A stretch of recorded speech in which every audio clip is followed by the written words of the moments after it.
அவ்வைக்கு நெல்லிக்கனி கொடுத்து அதியமானை தெரியும். ஆனால் 7 அரசர்களை ஒற்றை ஆளாக எதிர்த்து நின்ற அவரோட மகன் கொபுட்டழனியை தெரியுமா? சங்க இலக்கியமே இவரை பார்த்து வியந்து பாடுகிறது. தந்தையை மிஞ்சிய தம்பி அதியமான் நெடுமான் அஞ்சுக்கு பிறகு தகடூரை, இன்றைய தர்மபுரி, ஆண்டவர் இவர். தந்தை எப்படி புலவர்களை மதித்தாரோ அதேபோல் இவர் போர்க்களத்தில் எதிரிகளை நடுங்க வைத்தார். 7 மன்னர்களின் எதிர்ப்பு. கொபுட்டழனி ஆட்சிக்கு வந்தபோது அவரை சுற்றியிருந்த 7 குறுநில மன்னர்கள் ஒன்று சேர்ந்து அவரை தாக்கினார்கள். அந்த 7 பேரையும் போர்க்களத்தில் சிதறடித்தவர் இவர். ஔவையாரின் பாராட்டு.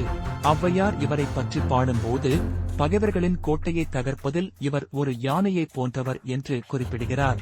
இவரது வீரத்தை புகழும் பாடல்கள் புறநானூற்றில் இன்றும் உள்ளன. தகடூர் போர். சேர மன்னன் பெருஞ்சேரல் இரும்பொறையோடு இவர் நடத்திய தகடூர் போர் சங்க காலத்தின் மிக முக்கியமான போர்களில் ஒன்று. ஒரு பெரும் பேரரசை எதிர்த்து ஒரு குறுநில மன்னனாக நின்று இவர் காட்டிய வீரம் பிரமிக்கத்தக்கது. போர்க்களத்தில் தன் மண்ணுக்காக போராடி வீர மரணம் அடைந்தார். இவரது தியாகமும் வீரமும் பிற்கால கதைகளில் மறைந்து போனது சோகம். இதுபோல பல தகவல்களுக்கு லைக் பண்ணி ஷேர் பண்ணுங்க.